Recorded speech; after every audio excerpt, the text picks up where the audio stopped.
आइए सुनते हैं फणीश्वर नाथ रेणु का लिखा एक व्यंग अक्ल और भैंस। अगर यह व्यंग आपको पसंद आए तो वीडियो को लाइक और शेयर ज़रूर करें और चैनल को सब्सक्राइब करना बिल्कुल ना भूलें। और हाँ, कमेंट बॉक्स में अपने विचार भी हमसे ज़रूर साझा करें। तो आइए शुरू करते हैं आज की कहानी अक्ल और भैंस। जब अखबारों में हरी क्रांति की सफलता और चमत्कार की कहानियां बार बार विस्तार पूर्वक प्रकाशित होने लगी तो एक दिन श्री अगमलाल अगम ने भी शहर का मोह त्याग कर खेती करने का फैसला कर लिया। गांव में उनके 4-5 बीघे जमीन थी जिन्हें बटाईदारी पर उठाकर अगमलाल जी अगम आज से 7 साल पहले ही गांव छोड़कर जिला के सदर शहर में आ बसे थे। चूंकि उनके नाम के साथ उनका उपनाम भी लगा हुआ था, इसीलिए शहर के लोगों को यह जानने में देरी नहीं लगी कि अगम जी एक साहित्यिक प्राणी हैं। जब एक मित्र से किसी वकील की मुहर्रिरी करने की पैरवी करवाई तो वकील साहब ने उनके उपनाम युक्त नाम पर ही ऐतराज किया। एक ही साथ 2 नाम रखना गैर कानूनी है और जिसका नाम ही गैर कानूनी हो वह कानूनी कारोबार कैसे कर सकता है। एक सेठ जी के घर बच्चों को पढ़ाने का टप्पस लगाया तो सेठ जी भी उनके नाम और उपनाम से भड़के।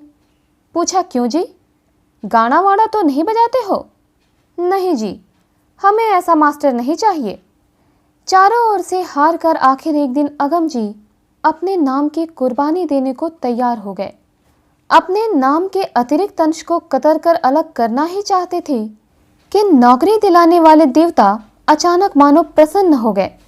एक पुराने प्रेस में प्रूफ देखने की नौकरी मिल गई और तब से अगमलाल जी अगम अपने अखंड नाम के साथ ही प्रूफ देखते हुए साहित्य सेवा में संलग्न थे।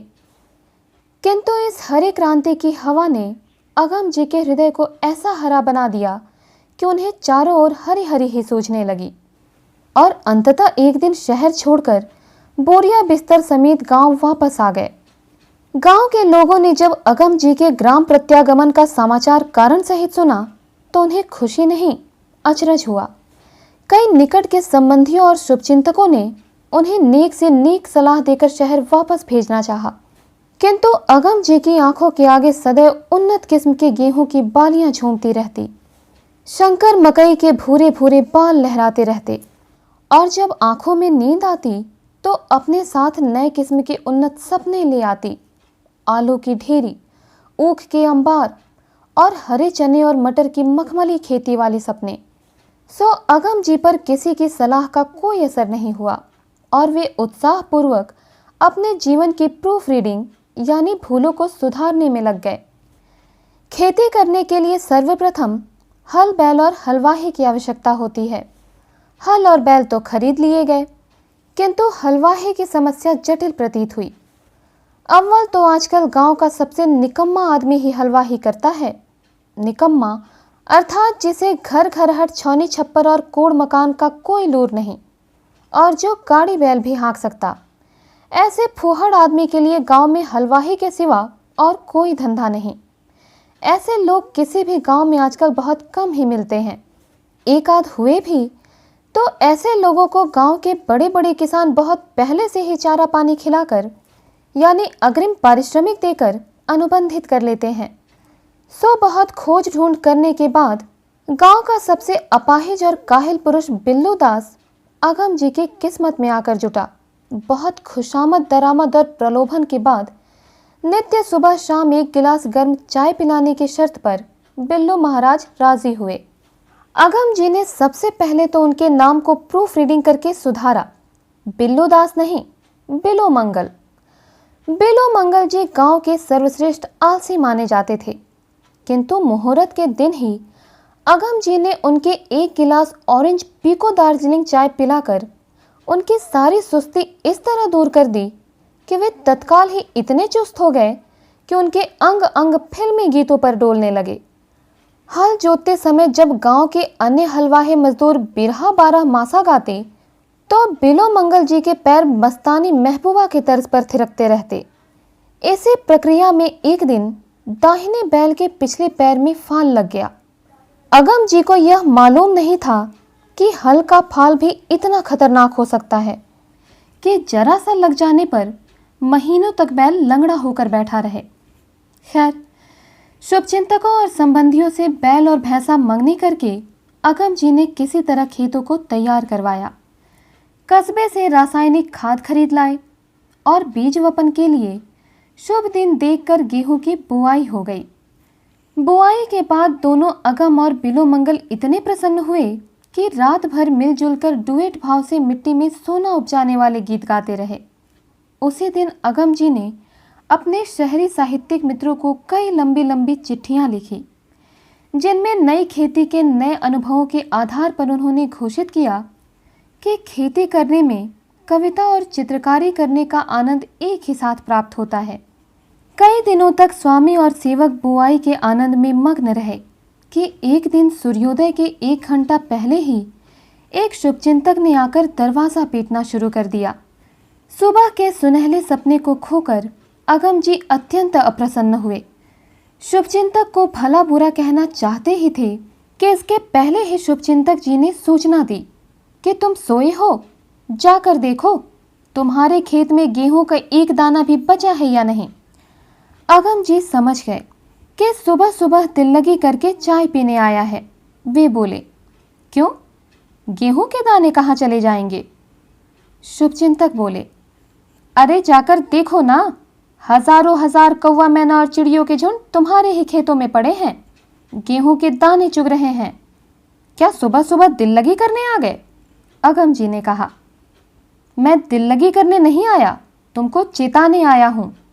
अगम जी ने तकिए के नीचे से गेहूं की सफल खेती नामक पुस्तिका शुभचिंतक के सामने फेंकते हुए कहा, मुझे इतना उल्लू मत समझना, मैंने गेहूं की सफल खेती के बारे में एक एक शब्द पढ़ लिया है और जहां जहां प्रूफ की गलतियां थी उन्हें शुद्ध भी कर दिया है, समझे?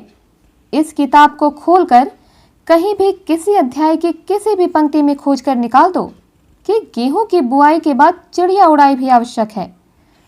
शुभचिंतक जी ने अप्रसन्न होकर जवाब दिया, तुम्हारी इस किताब में क्या लिखा है और क्या नहीं लिखा यह मैं नहीं जानता।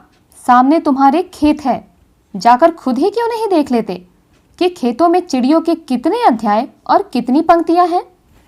बुआई के बाद सभी किसानों के हलवाही रखवाले सूर्योदय के बहुत पहले ही खेतों पर चले जाते हैं। दुनिया भर की चिड़ियों की टोलियां कचर कचर करती हुई खेतों में उतरना चाहती है, किंतु वे पटाखे छोड़कर तथा फटे कनस्तरों को पीट पीट कर उन्हें उड़ाते रहते हैं। अगम लालजी अगम ने गांव से बाहर जाकर देखा, सचमुच अद्भुत व्यापार। जो बात किताब के किसी पृष्ठ पर नहीं, वह खेत पर लिखी है, आधुनिक कविता की पंक्तियों की तरह। और जिस तेजी से उन पखेरुओं के चोंच चल रहे थे, उतनी तेजी से तो किसी प्रेस में ऑटोमेटिक कंपोजिंग भी नहीं होती होगी। 1 ही घंटा में सब गेहूं चुनकर खत्म कर देंगे। अगम जी के अंतर से पूरी शक्ति के साथ बस एक ही शब्दान्यास निकल पड़ा, हाय। किंतु उनके हाय का कोई खास असर नहीं हुआ और हाथ की तालियों से जब पंछियों के एक पंख भी नहीं फड़के तो उन्होंने एक ढेला उठाकर फेंका। ढेला खेत में गिरा तो इधर चरती हुई चिड़िया उड़कर उधर जा बैठी और चुगने लगी। अगम जी दौड़कर उस मेड़ पर गए तो पंछियों के दल उड़कर दूसरे तरफ बैठ गए। तब तक बिलोमंगल जी भी सहायता के लिए पहुंच गए थे। अगम जी को राहत मिली। पटाखे या कनस्तर तो थे नहीं, इसीलिए दोनों बहुत देर तक इस मेड़ से उस मेड़ पर दौड़ दौड़ कर ढेलेबाजी करते रहे। सूरज बांस भर चढ़ाया और पूस की सुबह का कुहासा तनिक छटा और चिड़ियों के पेट भर गए तो वे स्वयं ही उड़कर बांसों तथा पेड़ों के फुनगियों पर जा बैठी। उस दिन घर लौटकर अगम जी ने गेहूं की सफल खेती नामक पुस्तिका के अंतिम पृष्ठ पर एक नोट लिखा। बीज की बुआई के बाद ही चिड़िया उड़ाई पर विस्तार पूर्वक एक अध्याय लिखकर पुस्तिका के अगले संस्करण में जोड़ दिया जाए। नोट लिखने के बाद अगम जी ने बिलोमंगल से कहा, कल सूरज से 2 घड़ी पहले ही खेत पर एक फूटा कनस्तर लेकर पहुंच जाना। फूटा कनस्तर कहाँ से लावेंगे? बिलोमंगल का सवाल था। कनस्तर? तुमको कहीं फूटा हुआ कनस्तर भी नहीं मिलेगा? जवाब मिला, जी हमारी नज़र में तो कहीं कोई फूटा कनस्तर नहीं पड़ा। आपने कहीं देखा हो तो कहिए, ले आता हूं। हाँ, सहुआइन की दुकान में साबुत कनस्तर जरूर मिल सकता है। बेलो मंगल लौटकर 1 रुपया में एक कनस्तर उधार ले आए। कनस्तर को अगम जी को कान के पास पीटकर परीक्षा देते हुए कहा, देखिए, एकदम साबुत है। कनस्तर की समस्या हल करने के बाद ही बेलो मंगल ने दूसरा सवाल पैदा कर दिया, लेकिन हमसे यह काम नहीं होगा। क्यों? बेलो मंगल ने सर्वप्रथम कारण बतलाया। बात यह है बाबू साहेब कि हम ठहरे वैष्णव आदमी, भोरे भोरे इतने प्राणी के मुंह का आहार छीनने का काम हमसे मत करवाइए। अगम लाल जी को अचरज हुआ, क्या कहता है यह आदमी? झुंझलाए, तो क्या चिड़िया उड़ाने के लिए कोई दूसरा आदमी रखना होगा? बेलो मंगल ने भी झुंझला कर जवाब दिया, एक तो जाड़े का मौसम, तिस पर सूरज उगने के 2 घड़ी पहले ही उठना, इसके बाद खेत पर पांव पैदल जाना। आजकल सुबह सुबह ऐसी कनकनी वाली पछवा हवा चलती है कि देख क्या जीभ भी सुन हो जाता है। तो दोस्तों, उम्मीद करती हूँ कहानी आपको पसंद आई होगी। इसी प्रकार की और कहानियों के लिए हमारे साथ जुड़े रहें। मिलती हूँ अगली कहानी के साथ, तब तक के लिए धन्यवाद।